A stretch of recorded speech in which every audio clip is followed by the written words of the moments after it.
devant moi. Et oui, et ça fait très longtemps qu'on n'a pas filmé. Parce que... Tadam!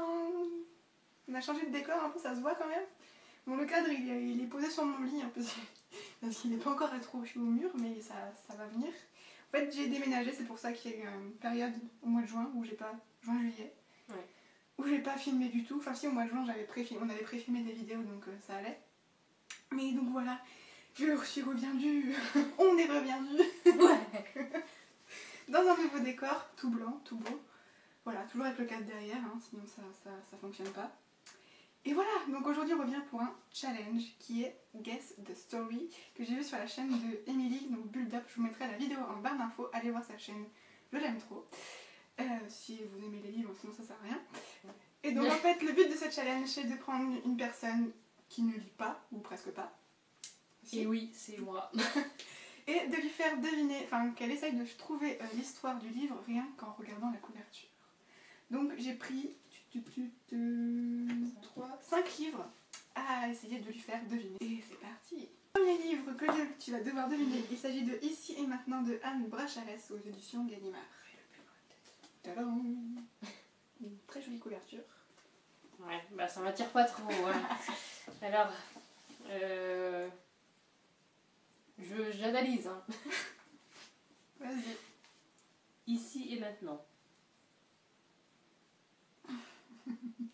Je pense que c'est le plus dur de celui que j'ai choisi. Ça a l'air d'être une histoire avec une femme déjà, qui est triste parce qu'il y a pleure, il y a des larmes. Je sais pas. Ensuite, il y a des trucs bizarres sur la couverture.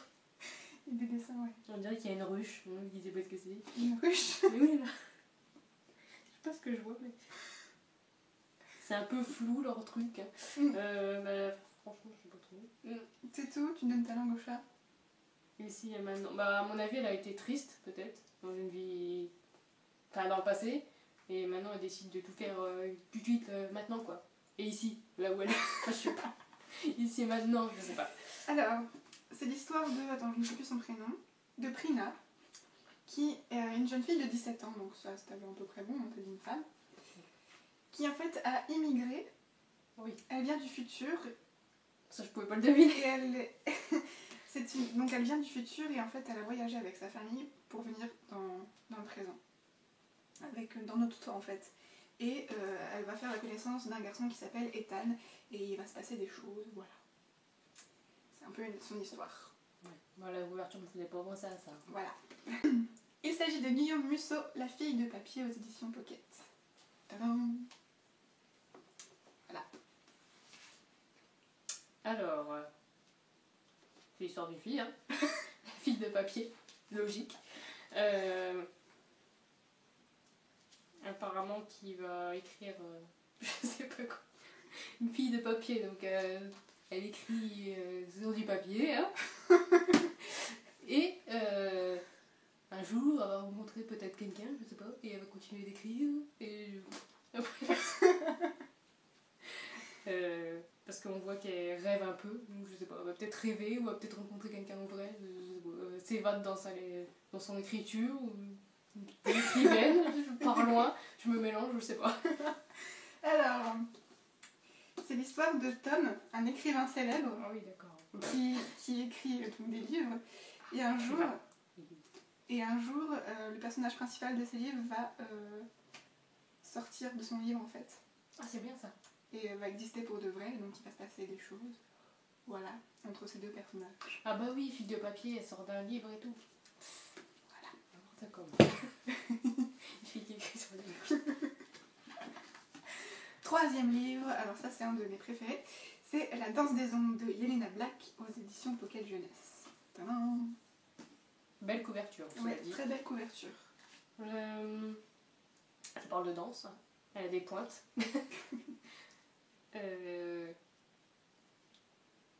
On dirait à la couverture, elle va sûrement... l'impression qu'elle va danser avec quelqu'un d'imaginaire, enfin... Danse des ombres, enfin... Je sais pas trop. Quelqu'un soit qui est froid ou moche, je sais pas.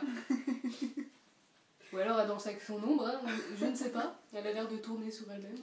Je sais pas. l'histoire d'une fille. Oui. Qui danse. Oui. Avec son ombre. Oui. D'accord. Voilà. Alors. Et elle est contente. D'accord. Ouais, c'est cool la vie. C'est l'histoire de Vanessa qui vient d'entrer à l'académie du New York Ballet, donc une académie de danse, où sa sœur a aussi dansé quand elle était plus jeune, donc sa grande sœur. Sauf que sa sœur a disparu en fait, donc il y a un mystère sur la disparition de sa sœur. Il y a un mystère sur la disparition de sa sœur, et elle va se rendre compte qu'en fait l'académie de danse n'est pas... Enfin, c'est un peu bizarre, il se passe des choses un peu bizarres, avec cette histoire d'ombre aussi à un moment, donc voilà, un peu des démons maléfiques si je peux dire ça, enfin des ombres bizarres, voilà. Donc voilà, c'est l'histoire de Vanessa qui entre à l'académie du New York Ballet et qui va découvrir qu'il y a des choses bizarres qui se passent là-bas. Et sur le mystère de la disparition de sa sœur aussi, du coup. Voilà. D'accord. Faudrait le faire en film. Ouais, je le vois. Ça serait pas mal, c'est vrai. Ouais, ça 4e livre de Marc Lévy, Le voleur d'ombre. Tadam.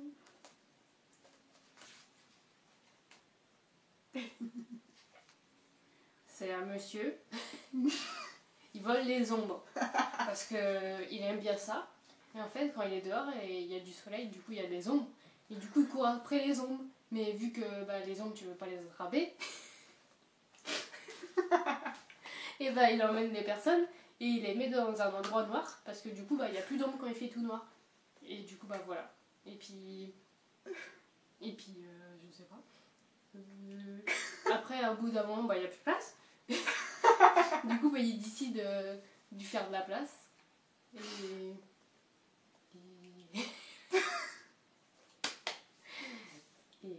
je sais pas. Je suis partie très loin là. Ouais, c'est ce que j'allais dire, t'es partie loin. Alors, c'est l'histoire de... Comment il s'appelle déjà? Tut. Merde. Mais... Elle connaît aussi bien l'histoire que moi. Mais si, mais je sais plus son prénom. Bref, d'un gars Ouais. qui est étudiant en médecine.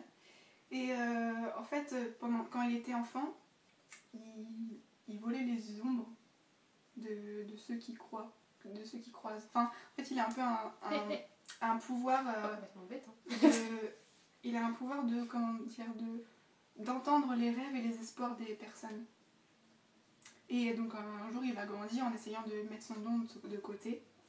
Et donc il va devenir étudiant en médecine, il va rencontrer une jeune femme qui va vouloir connaître et tout ça, mais sauf qu'il y a son don qui joue et tout ça. Ouais, qui le gêne et tout. Du coup, il fait du kung-fu, dégage. Voilà, mais en fait je l'ai pas encore lu celui-là, mais je connais l'histoire à peu près. Voilà. Il s'agit de Le Joyau de Amy Ewing aux éditions Robert Laffont. Belle couverture aussi. Ouais, belle couverture aussi. J'adore. Très belle. Et le tome 2 sort dans pas longtemps, j'ai hâte. Vous êtes plus précieuse que vous ne le pensez. Merci. Non, c'est une fille qui est précieuse. Elle a une robe en pierre précieuse. Et puis on dirait un diamant. La couverture, enfin sa robe fait penser à un diamant. Je sais pas si... Moi je dirais plus qu'elle est dans le diamant. Ouais, au milieu, au centre. Ouais. Donc c'est une fille qui est précieuse, peut-être une fille de haute famille, enfin non, je sais pas. Je sais pas. Je peux dire que ça. Là je peux pas partir loin. Hein.